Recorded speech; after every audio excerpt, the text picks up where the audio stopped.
Genesis chapter 19 verse 1. The two angels came to Sodom in the evening, and Lot was sitting in the gate of Sodom. When Lot saw them, he rose to meet them and bowed himself with the face to the earth. Okay, so we've seen at the end of the last chapter how Abram and the pre-incarnate Christ stayed together, and Abram interceded for the people of Sodom and Gomorrah. At that time, the two angels already left. Okay, now the angels arrived here in Sodom, and what we see is they are now, unlike when they came to Abram, right? They came to him during the heat of the day. Now they come to Sodom in the evening, so in the nicer time of the day. And where do they find Lot?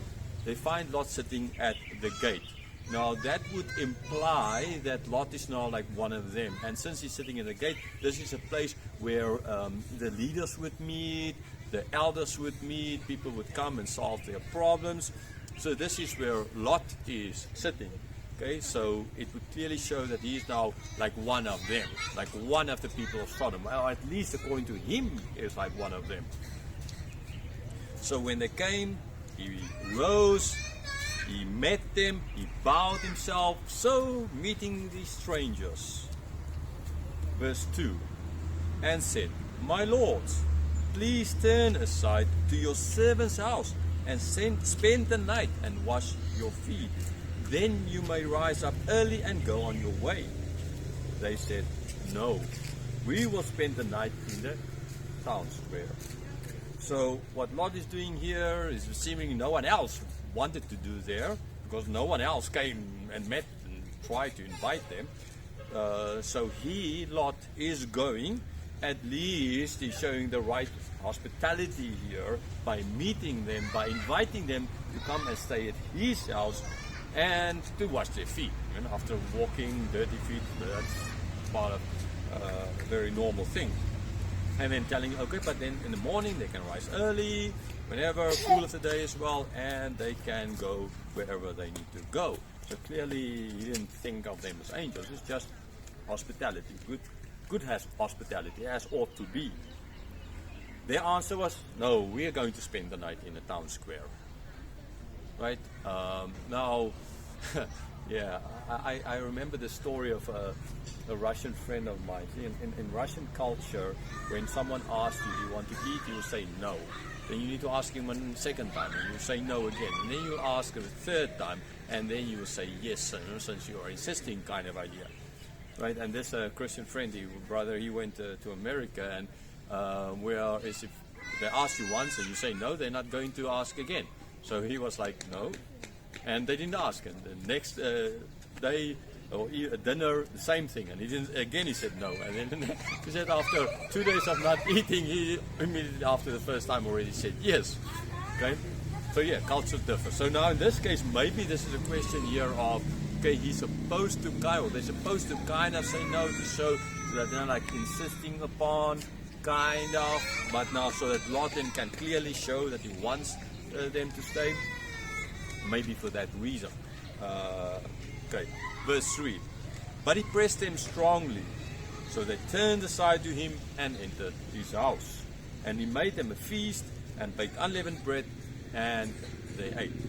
Okay, so Lot insisted. He did the right thing, he insisted, so they decided to come to his house. There he made a feast and baked unleavened bread. Now, so the feast, the second time that day that they're having a feast. Earlier the day at Abram's tent, and now they're having here a feast in Lot's tent. And the interesting thing is as well that he's giving them unleavened bread. Now, why unleavened?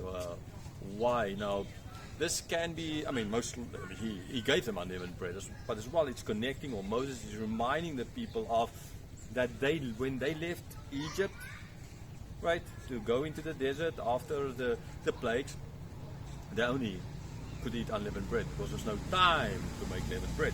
So maybe in this case the bread was not ready, there was no time, it's late in the evening, unlike with Abram earlier where he could have made them good bread because everything was ready for it. Now in this case maybe already But yeah, therefore you can see like a time problem here. Not enough time for the yeast and the bread to rise, the dough and to make leavened bread. Well, they ate. Verse 4. But before they lay down, the men of the city, the men of Sodom, both young and old, all the people to the last man, surrounded the house. Okay, so before falling asleep, now here comes all the men of the town, young and old.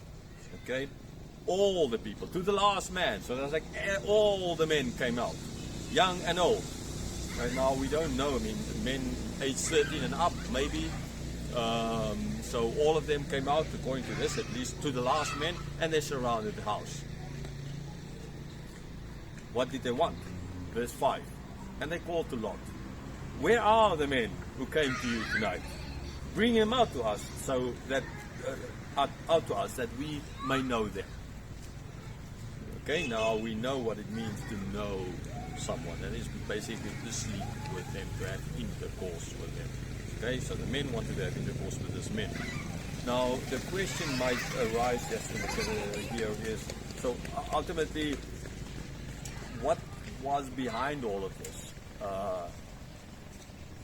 If they just wanted to sleep men with other men kind of idea, all the men in the towns like that, I mean, can't they just do it to themselves?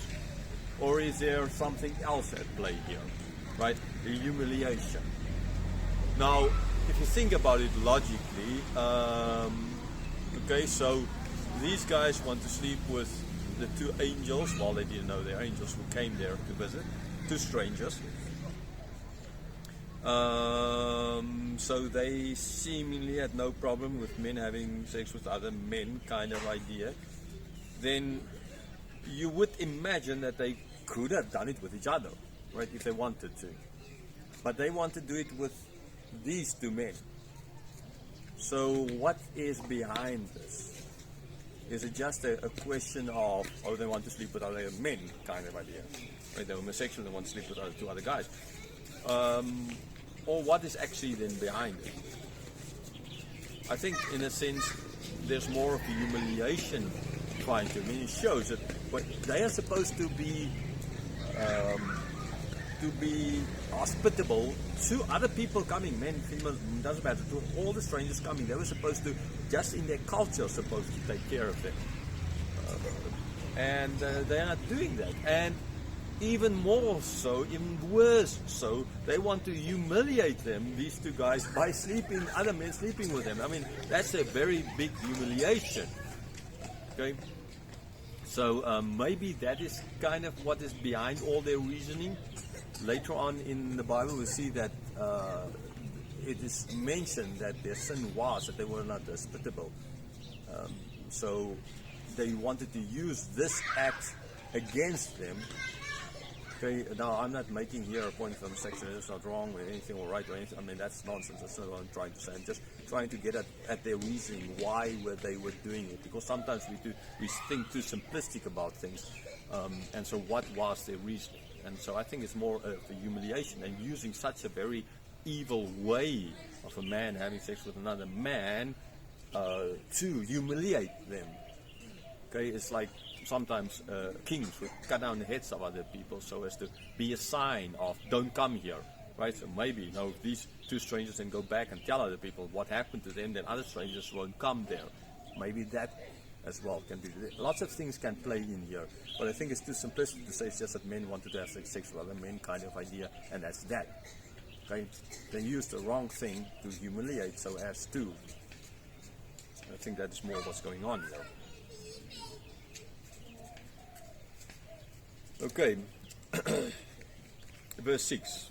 Lot went out to meet to the men at the entrance, shut the door after him, and said, "I beg you, my brothers, do not act so wickedly." So, at least good for Lot. He is standing up for the safety of these two strangers. He didn't send the guys out, he went out to speak to them. And he spoke with them in a very kind way by saying, "I beg you, my brothers," right? So it's not, he calls them brothers, although he's not like one of them really, right? In some places you can live your entire life in a place, you will never be one of them or seen as one of them. And again, I lived in Russia in a village, and even after years, even Russians living there who came from other places weren't seen as really local. Okay, so in this case as well, what he calls them brothers. He's now already accepted. He was there at the gate, now he calls them brothers, and he asks them to not be so wicked, act so wickedly towards these strangers that came. Now Lot is going to give his kind of solution to this, right? Not a good solution at all, we would say, but again, it plays into the culture of the day. It's not something we would at all think of. I hope no father would think of something like this today, but it's a different culture. So, he said in verse 8, "Behold, I have 2 daughters who have not known any man. Let me bring them out to you, and do to them as you please.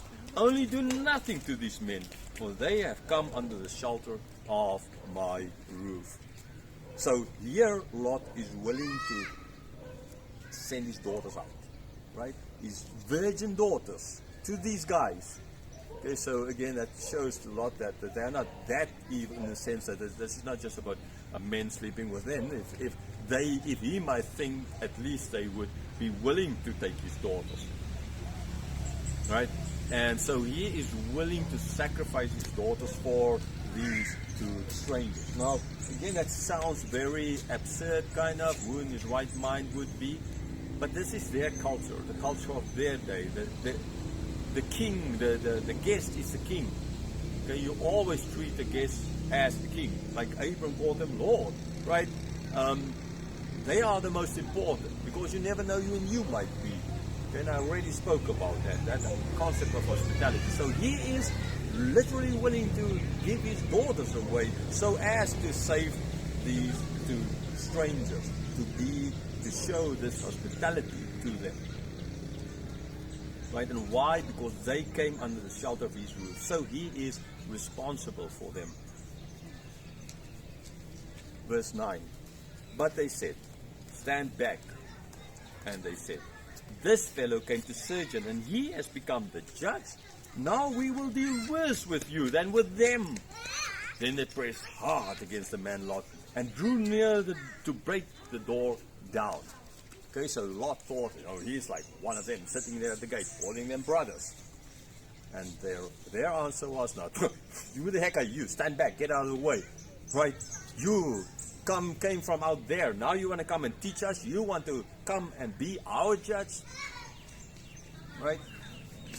So we are going to deal even worse with you. We are going to treat you worse than we would. Now let's just say they want to know him as well, something like that. Whichever way they were going to do it, we don't know. So they pressed against Lot, and they tried to break down the door of the house. Verse 10. But the men reached out their hands and brought Lot into the house with them and shut the door. Okay, so now the 2 strangers, the angels, as we know, right? They took Lot in and they shut the door. Verse 11. And they struck with blindness the men who were at the entrance of the house, both small and great, so that they wore themselves out groping for the door. Okay, so this ought to have maybe shown something to Lot.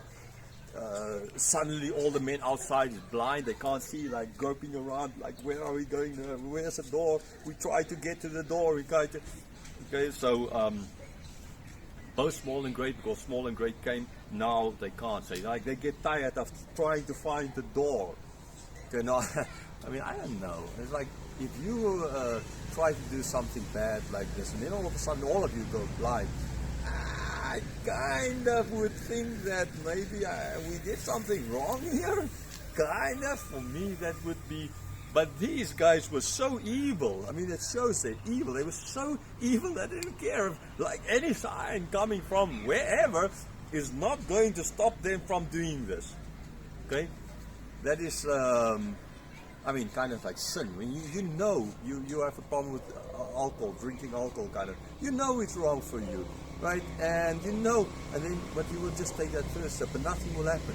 That first step goes to the second, nothing will stop you, and then you're drunk again, and then you lose everything again, right? And that's like the power of sin. They were so evil. They were so far down this road. There was no turning back, and that is the whole point.